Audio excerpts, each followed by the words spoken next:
Did you know that the lilac petals are edible? I didn't know. I just found out recently.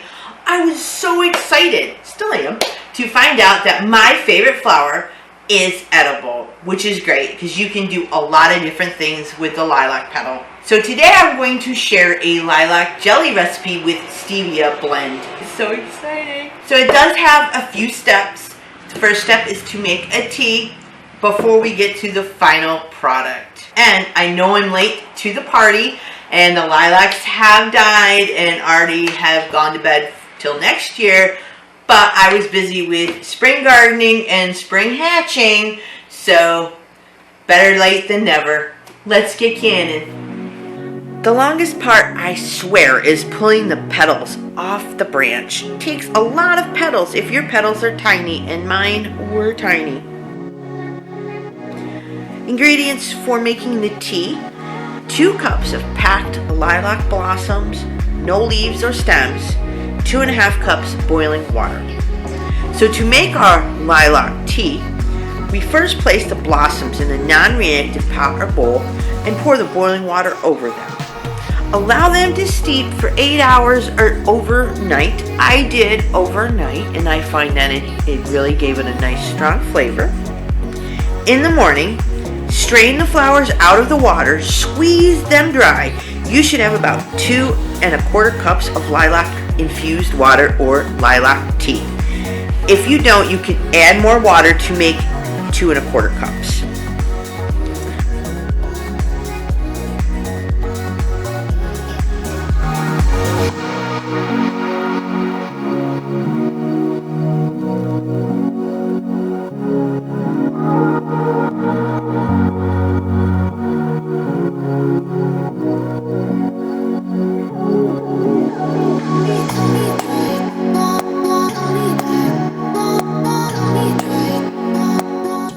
Then let the strained liquid sit in the refrigerator overnight so all the particles will drop to the bottom, and then strain it again the next day in cheesecloth to get any of those extra particles out.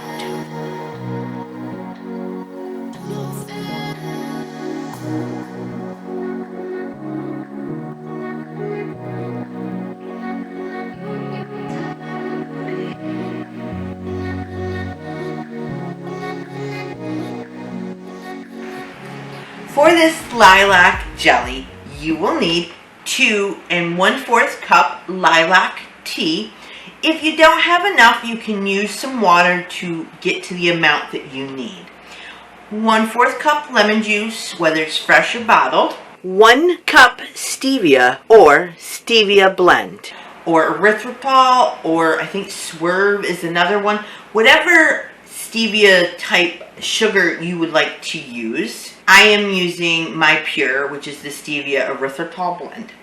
With that, we are going to use Pomona's Universal Pectin, which is great for anything that is no sugar, low sugar, or with stevia. We need to make calcium water, and we need to take our pectin that is separate and mix it with our sugar. I have already measured 1 3/4 teaspoon, so we're just going to take it and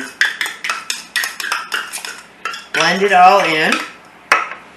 So now it's all blended in with our sugar. We're going to set it aside for right now. For our calcium water, it has a little package of calcium. You need 1/2 teaspoon in 1/2 cup of water. And in some type of jar and a lid would be great, because then you need to shake it up. That's all there is to the calcium water, and we're going to set this aside and let's get our canner going, and then we'll be ready to can. If you are enjoying this video, please give it the thumbs up, turn on the notification bells, and don't forget to hit that subscribe button. I will be using my Presto digital canner.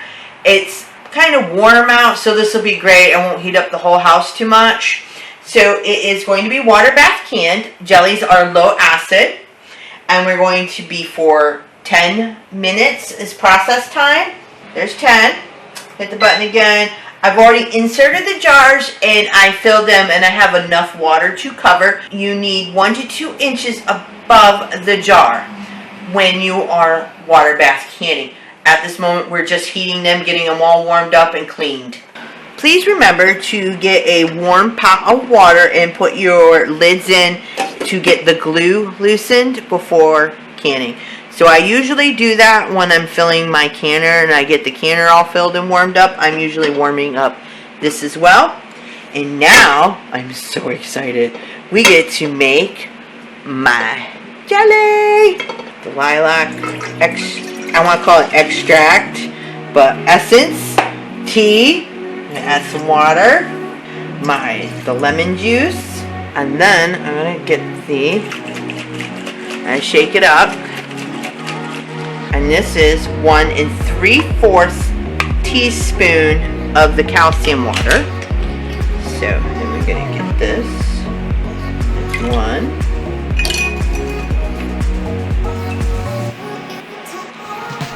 Half. Now you can take the rest of the calcium water and put it in your refrigerator for later use. And then we're going to add our sugar once we get it to that nice boil. I did forget to mention to use a non-reactive pot. I just prefer using non-reactives, even though there's no salt. Still just prefer that. It is humid where I'm at, so my sugar is like, yeah, we're gonna stick together. It looks like vanilla pudding.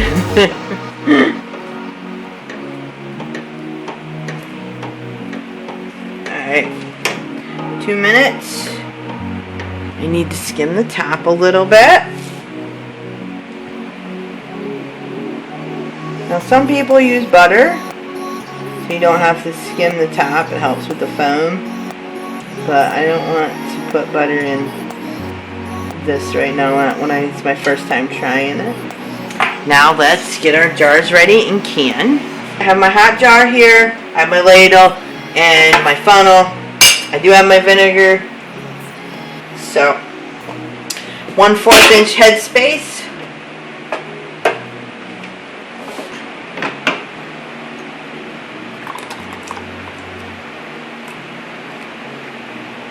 They're not going to make very much. It's only going to make maybe 4 jars. Wiping off my lid. Lip.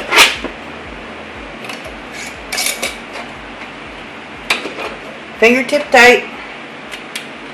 Wow, it looks like honey. Isn't that cool? And this is from white lilacs. That is so cool. I didn't measure the headspace because I don't think I got enough. I measured the 1/4 is right here at the bottom. You see it's right there. It's hard to see because they make these translucent. I mean, this would be great for somebody who's diabetic, keto, gluten-free, all of that. It has been 10 minutes and now I let it sit for 5 minutes. This tells you it has to cool for 5 minutes. It has done all that. I've taken the top off, as you can see, and let it crack a little bit to let some of that hot air out to get the jars acclimated to the hot air that's out here versus what's in there. Look at that. It is gorgeous. This is lilac jelly. Oh, it's already pinged in my hand. Love that sound. This recipe makes about 3.5 pints. You can, like I said earlier, you can make more or less. It all depends on how much fluid you get from making your lilac tea.